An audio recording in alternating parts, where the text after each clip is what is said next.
Hello and welcome. This is program number 11. In fact, it's the final program in the current series of Today is a funny night. I'm Sherwood McCaskey. Thanks so much for your time. In this, the final program in the series, a number of our historians will look at the benefics of the riots, or as one noted historian would say, the benefics of this revolutionary process which started on July 26, 1937. What lessons can we learn about or from this revolt? First of all, these writers were writing to improve the conditions of life for all Barbadians, not just for people in Bridgetown, but for people in the countryside as well. And it is as a result of this episode that commissions were employed to investigate the conditions in the Caribbean, and those commissions agreed that the rioters were experiencing, or the workers, I should say, were experiencing very poor conditions. And as a result of these commissions, the workers saw an improvement in their wages. Immediately, what must take place is a 20% rise in the wages of the agricultural workers. And that is, I mean, that's big. 20% is, I mean, you might have 6 or 10 cents, but that 20% was huge. They saw an improvement in their housing conditions. They saw an improvement in their working conditions. So it is as a result of this revolt that conditions change in Barbados. Remember, for over 100 years, conditions had not changed. 100 years, from 1838 to 1938, wages had remained static, conditions had remained static. After this revolt, 1937, conditions started to change. The other one that I think that it is very important to notice is that they say that a labor officer, that's the office of a labor officer should be created. And this was done. So that in a way that what they were really saying, that what has now become features, permanent features of the industrial systems in places like Britain, for example, and to a lesser extent the United States, that should now become a feature of Barbados. In 1937, trade unions were illegal in Barbados. The trade union movement is critical to peace and stability in this nation. So that if a worker has a grievance, that worker could apply to his trade union representative to have that grievance addressed, instead of taking matters into his own hand. The start of a modern industrial relations system comes as a direct result of the disturbances. It comes out of the report of the Dean Commission. That is one of the key recommendations that they make. So that I would say that, yes, those two are critical. And because they're critical, you can understand, of course, why some other things flowed. Another lesson that we can gauge from this episode is the importance of representation. Having workers represented in the political fora, represented in Parliament.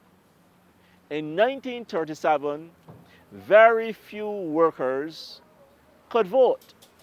As a matter of fact, when we look at the 1935 statistics on those people who were eligible to vote, just over 3,000 people could vote in Barbados.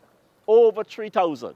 And the big thing that flowed, it was the Damascus moment for Grantley Adams. And that's a big one. I think that's really the big one. That's the Damascus moment.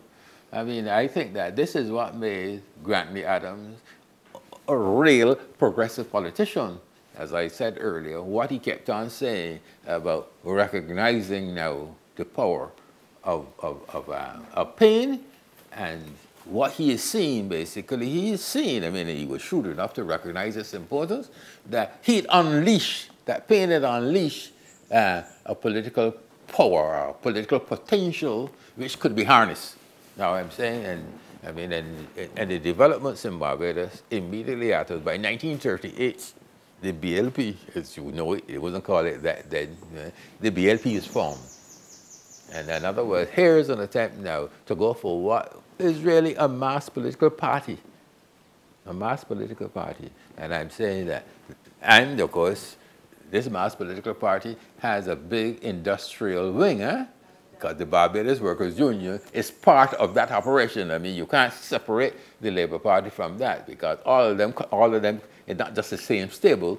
It was a movement which had an industrial wing as well as a political wing. Okay, so that this comes immediately. It comes in 38. So when you put that date together with 37, you will immediately see the connection. The connecting point, though, is Adams. The question you have to ask is, how did Adams get there? I'm suggesting he saw what Paine had managed to do. He saw mobilization. He recognized that he could capture that, and did capture it. But when adult suffrage, universal adult suffrage came in 1951, in 1950, and the election was held in 1951, that 3,500 moved to 95,000 people having the franchise. So the point is that you're moving from 3,500 people being able to exercise that vote in 1935 to 95,000 people being able to vote. Workers wanted to have a say. Workers wanted to cast their vote. They wanted to vote for their representatives, and after 1951, they could now vote for their representatives, and these representatives were able to put measures in place to develop the country. The other point that has to be noted is that the old planter merchant elite demitted political office in 1951 because of the movement, the upsurge of the black middle-class politicians, people like Grantley Adams and Menzies Cox and Hugh Gordon Cummins. These were the individuals who took the reins of power, and these were the individuals who were able to lay the foundations for the development of Barbados after 1951. Interesting and thought-provoking indeed. It is on that foundation on which Barbados was built. Now, over the years, many have advanced arguments to suggest that Barbadians are passive people.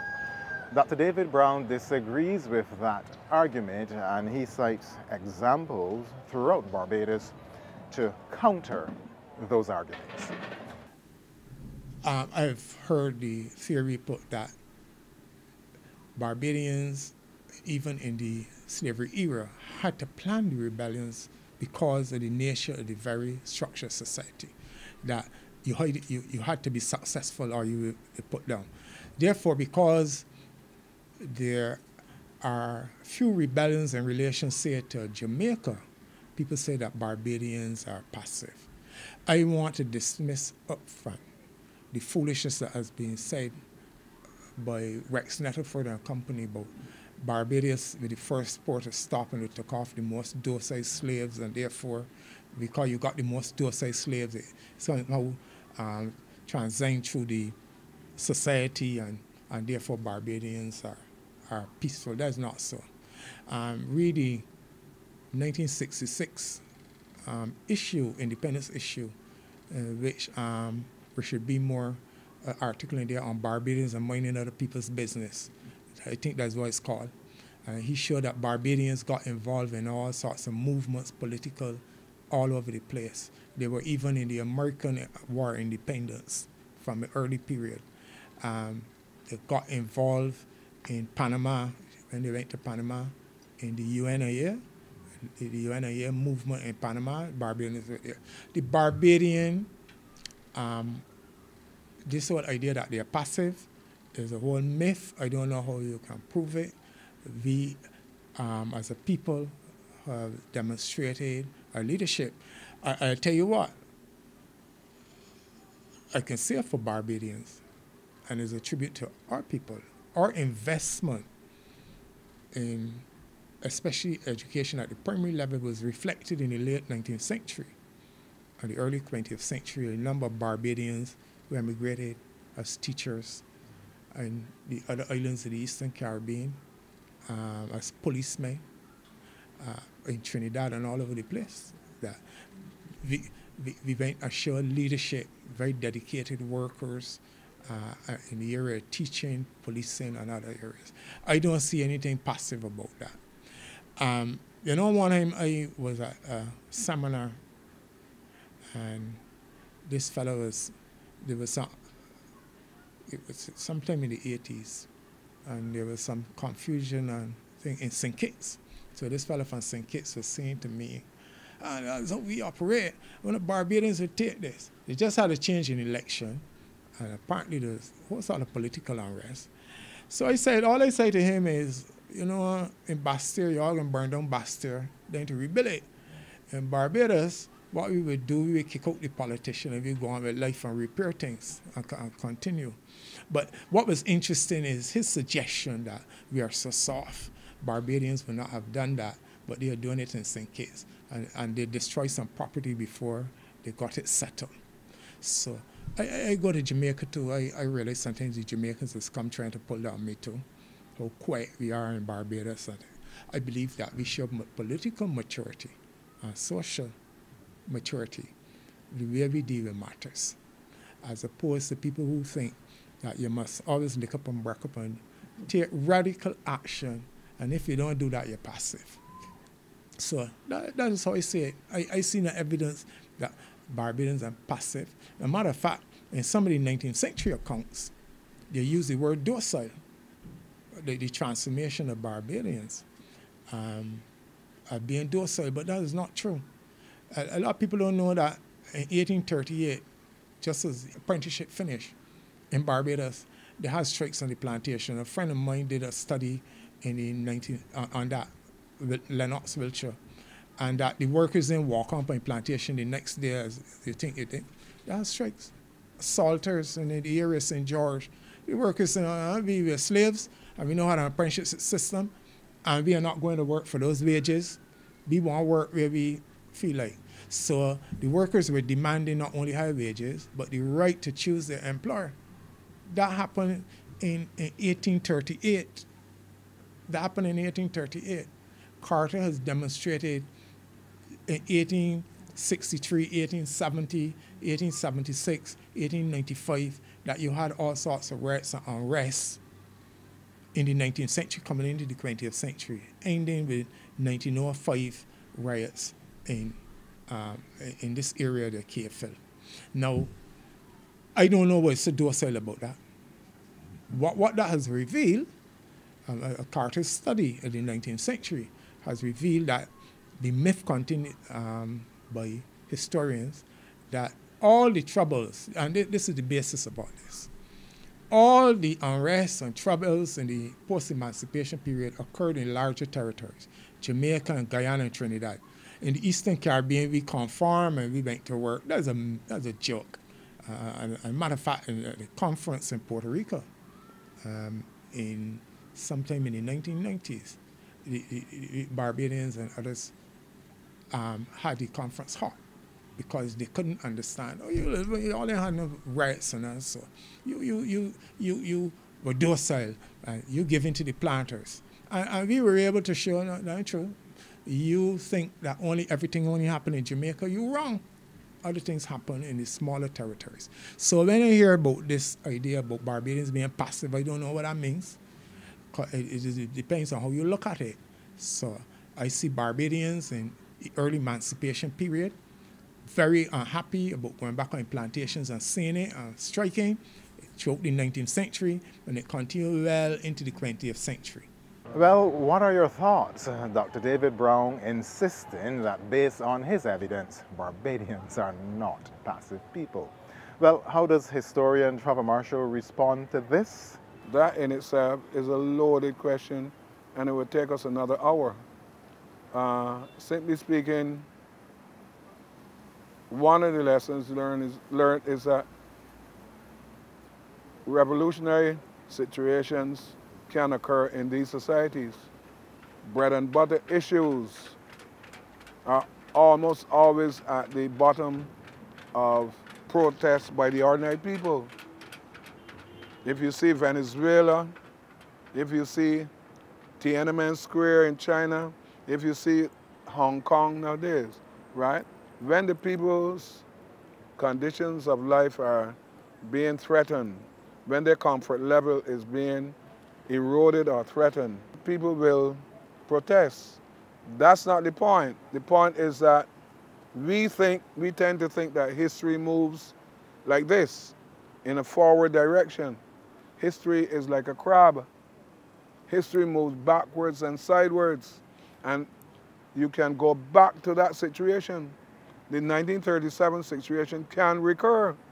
People can suffer what they consider are insufferable situations. They will rise up again. And that is not a palatable point, but it is something that can happen. So that's point number one, that these situations can recur and people can rise up again. A second point to note is that everyone today has the apparatus of violence. Anytime you get a 1937 riot again, there's going to be widespread bloodshed. And rather than our searching along with Henderson Carter to find out if it is 14 or 28 or 42, you will have to multiply those numbers by 100. You can get full-scale civil wars in these societies if anything like that occurs again, because nowadays our societies are filled with people whose tolerance level is lower than that of the people in the 1930s. So 1937 shows us what people can do if they're pushed to the limit, and it shows us too that no society, in societies like ours, no one group is safe. No one group is safe in this society, because if you have a 1930s situation recurring, who is the enemy? The enemy is anybody who has what I don't have. You have cars, boom. You have evidence of status, house, what up? Blow up your house. So what I'm saying is that in these days, 80 years after the riots, one of the takeaways is that we should be very careful about how the people, generally speaking, how the people are treated by authorities. Because ultimately, these were riots against authority figures and authority groupings. And people will react more violently and with more passion and for a longer period and with different aims and objectives than before. They will make 1937 look like a Sunday school picnic. This is certainly not something that we would wish to experience in Barbados again. In the last program, we were told of the associated shame and how individuals did not wish to be associated with those who were reportedly involved in the riots. A lot of the persons who were jailed and so on for the 37 disturbances became pariah. They were criminals. They were rebels. Their family didn't want to be identified with them. One from St. Patrick's I came from, where he came from, a man called Menzies Chase.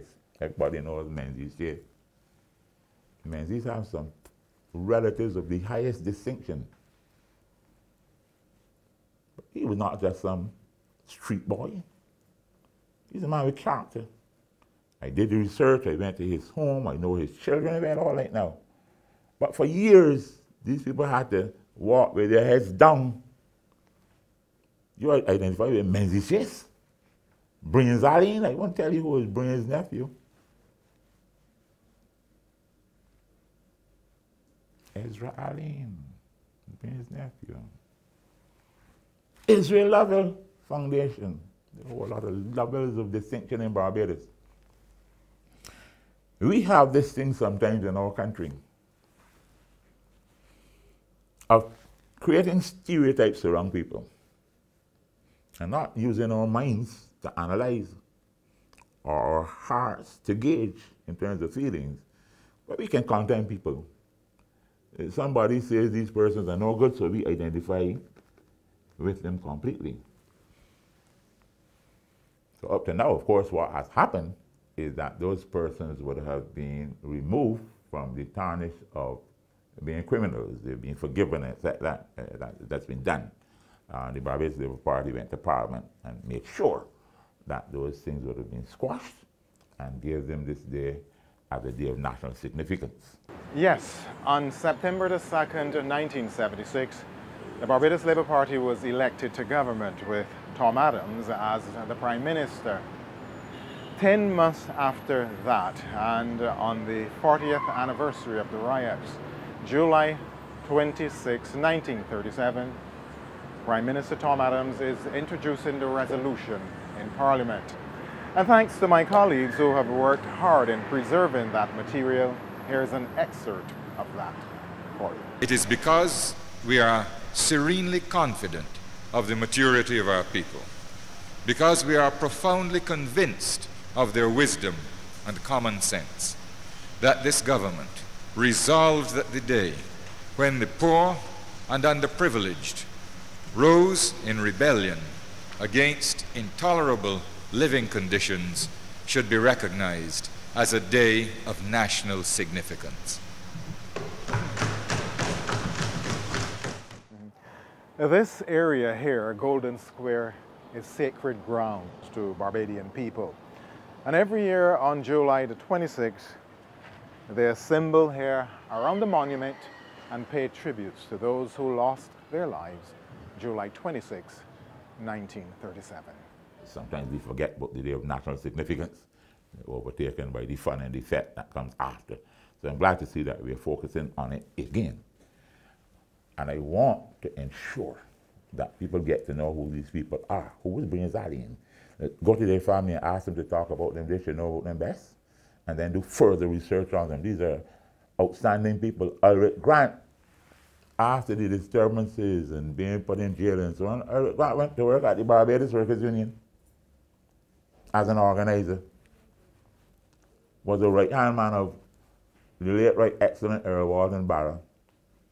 Had 2 members up to about, what, I don't know, 10 years ago, maybe after that, too, when I was on the staff of the Barbados Workers Union. These young men were on the executive council of the Barbados Workers Union, outstanding young men who understood the tradition that they had to continue. But they would not have been encouraged in the early days. They would want to, by the way, because these people are seen as some people who have done something really wrong. So my thing, quite frankly, is this. You will never find me romanticizing revolts or rebellions. My friend Henry Carter, in a speech that he said we had like a big rebellion almost every 50 years or so. You know, 1816, 1876, 1937, almost 60. He says that one more than overdue since 1937. In a sense, historical analysis. But he said maybe the formation of the trade unions and also the changes that came about and social partnership and those things might have stopped the revolution or uprising from happening. History to me is a very serious discipline. History will not recommend that a revolution is the best thing to happen in any particular period of time. Revolutions don't occur that way. That is just a pattern that you have seen looking backward. You don't look forward because societies change in such a way that you don't need revolutions. You don't need uprisings to get the things that you want. If you have those, 1876 for a particular reason, 1937 for a particular reason, 1816 butter for a particular reason. I don't romanticize those things at all. Busting those guys who got licked up, dead, gone with their place, and nobody even knows they had grandchildren, great-grandchildren. Nobody's done the research to find out who the descendants of some of those people are and how they're made in society. They talk about the big things that they brought to Barbados. But what happened to the people? A lot of them were sent to Sierra Leone, Central America, where they have a lot of descendants in those countries. But you think they've done any better than anybody else? They probably don't get to scrunting after they've done all the things, etc., and we have got the benefits. I don't see revolutions as excitingly beautiful things. I think they're sometimes necessary, but I don't feel that there are the things that we need each time there's a problem in our society or our economy that we should get another revolution. So all right now, the economy is bad, etc. It means that the answer is to go and take up guns and shoot down people, etc. And if the police retaliate, that the police are back, it's police duty. It's police duty. It's army duty to keep society in place. That is their role. And I tell people, any of us who are foolish enough to go and put our lives at stake and then get shot, don't blame the police. The police have to do their work. The problem is that the people, as I said, who get shot are not the people who are leading any movement. The casualties of these things are not the leaders. The leaders are insulated against that. Because the leaders are waiting for when this thing finishes, they're going to take some political power and move forward. So I'm not romantic about these things at all. And I really feel that the way how we have to deal with our societal, economic and social problems, far more sophisticated than thinking about getting together and rising up, etc. We have to ask serious questions. Why there have been all of these uprisings and we still have the problems that we have.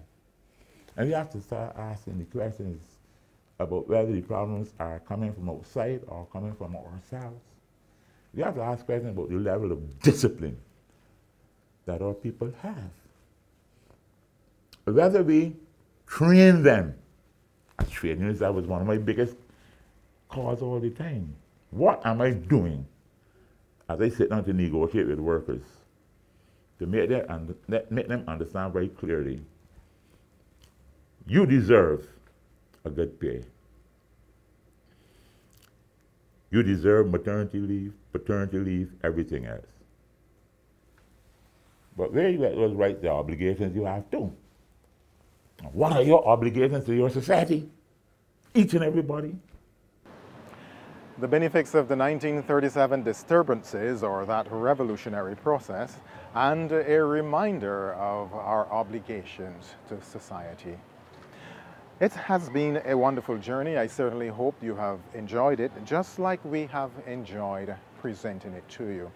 We also hope that this program would be the impetus for other families, those who were affected by the riots, to come forward and share your stories and, in a sense, bring closure to all of this. I'm Sherwood McCaskey. Thanks for your time. Today is a funny night.